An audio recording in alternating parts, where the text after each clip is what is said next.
सातारा जिल्ह्यातील आजच्या top 10 news दिनांक 28 ऑगस्ट 2025 पावर्ड बाय जिल्हा सातारा संचलित जनसेवा सुविधा केंद्र Satara. Made in Satara bags. Satara शहरातील महिलांनी बनवलेल्या उत्तम प्रकारच्या बॅग। संपर्क 9156865791। डेबेवाडी तालुका सातारा येथे गणेशोत्सव मंडळाच्या डॉल्बीवर सातारा तालुका पोलिसांची कारवाई। मंडळ अध्यक्ष, ट्रॅक्टर चालक व डॉल्बी मालकावर गुन्हा। डेबेवाडी तालुका सातारा येथे 2 गणेशोत्सव मंडळांनी जोराजोरात डॉल्बी लावून ट्रॅफिक जाम केल्याप्रकरणी सातारा तालुका पोलिसांनी संबंधितांवर गुन्हा दाखल केला आहे। मंडळ अध्यक्ष, ट्रॅक्टर चालक व संबंधित डॉल्बी मालक यांच्यावर गुन्हा नोंद झाला असून संबंधित डॉल्बी यंत्रणा जप्त करण्यात आली आहे। जिल्हा परिषद आरोग्य कर्मचाऱ्यांचा ऑनलाईन कामकाजावर बहिष्कार।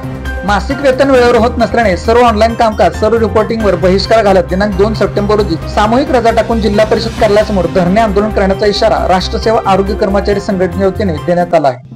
याबाबतचे निवेदन जिल्हा आरोग्य अधिकारी डॉक्टर महेश खलीप यांना देण्यात आले आहे। गणेशोत्सवात कृत्रिम फुलांचा बाजार तेजीत। नैसर्गिक फुलशेती संकटात आल्याने शेतकरी हवालदिल। गणेशोत्सवाची धूमधडाक्यात सुरुवात झाली आहे। बाजारपेठ फुलांनी भरलेली दिसते, मात्र या बहरात नैसर्गिक फुलांचा सुगंध हरवून चालला आहे, कारण कृत्रिम फुलांची जगमगाटी माळ बाजारपेठेत निमकाने मिरवू लागली आहे। या कृत्रिम माळांमुळे खऱ्या फुलांचे दर कोसळले असून फुलशेती करणारा शेतकरी आज संकटात सापडला आहे। सरकार कृत्रिम फुलांवर बंदी आणण्याचा विचार करीत असताना प्रत्यक्षात मात्र बाजारपेठेत कृत्रिम फुलाची झपाट्याने वाढ होताना दिसत आहे। साताऱ्यात कागदी फटाके फोडण्यावर बंदी। साताऱ्यात गणेशोत्सवात प्लास्टिक किंवा कागदी तुकडे उडवणारे फटाके, CO2 पेपर प्लास्टर तसेच इतर प्रकारचे प्लास्टिक व कागद उडवणाऱ्या फटाक्यांवर बंदी घालण्यात आली आहे। या आदेशाचे उल्लंघन केल्यास प्रदूषण नियंत्रण व नियमबद्धता अधिनियमांतर्गत दंडात्मक कारवाई करणार असल्याचा इशारा मुख्याधिकारी अभिजित बापट यांनी दिला आहे। नागेवाडी तालुका सातारा येथे तांब्याच्या तारेची चोरी। नागेवाडी तालुका सातारा हद्दीतील नंदकुमार कन्स्ट्रक्शन प्लांट वरून 40,000 रुपये किमतीची तांब्याची तार दिनांक 23 ऑगस्ट ते 24 ऑगस्ट दरम्यान चोरीला गेल्याची तक्रार सातारा तालुका पोलीस ठाण्यात दाखल करण्यात आली आहे। कातवडी पोस्ट नित्रळ तालुका सातारा येथे 28 हजारांची घरफोडी। कातवडी पोस्ट नित्रळ तालुका सातारा येथे अज्ञात चोरट्यांनी घरातून 28,000 रुपये किमतीचे सोन्याचे दागिने चोरून नेले। ही घटना दिनांक 10 ऑगस्ट रोजी घडली आहे। या प्रकरणी लक्ष्मी रामचंद्र लोटेकर वय 47 राहणार कातवडी यांनी सातारा तालुका पोलीस ठाण्यात तक्रार दिली आहे। उंडाळेजवळ मोर व लांडोर यांच्या शिकार प्रकरणी 3 जणांवर गुन्हा, 1 जण ताब्यात। राष्ट्रीय पक्षी मोर व लांडोर यांच्या शिकार प्रकरणी वन विभागाने कारवाई करून 3 जणांवर गुन्हा नोंद केला आहे। त्यापैकी एकाच वन विभागाने ताब्यात घेतले आहे। त्या कारवाईत वन विभागाने मृत मोर, लांडोर तसेच एअरगन, छाराबंदूक, मोटरसायकल असा मुद्देमाल जप्त केला आहे। तुळसण औंढ रस्त्यालगत शेतामध्ये वन विभागाच्या पथकाने वन क्षेत्रपाल ललिता पाटील यांच्या मार्गदर्शनाखाली ही कारवाई केली। सूर्यदेव सजराव पाटील राहणार उंडाळे तालुका कराड असे पोलिसांनी ताब्यात घेतलेल्या संशयिताचे नाव आहे। तर त्याच्यासह अमित चौगुले, रवी पावणे राहणार पुंडर तालुका पलस जिल्हा सांगली यांच्यावर गुन्हा नोंद करण्यात आला आहे। निसरे फाटा ते मारुल रस्त्याची खड्ड्यांमुळे चाळण। निसरे फाटा ते मारुल हवेली रस्त्याची अक्षरशः चाळण झाली आहे।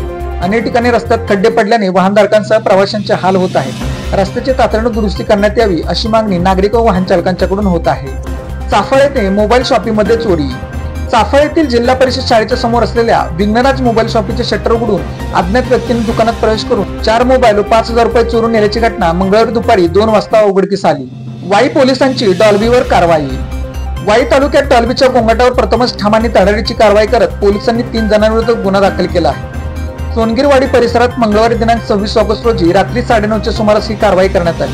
वाई तालुक्यात डॉल्बीविरोधातील ही पहिलीच कारवाई असल्याने ज्येष्ठ नागरिक, रुग्ण व सामान्य लोकांकडून पोलिसांच्या कृतीचे स्वागत होत आहे।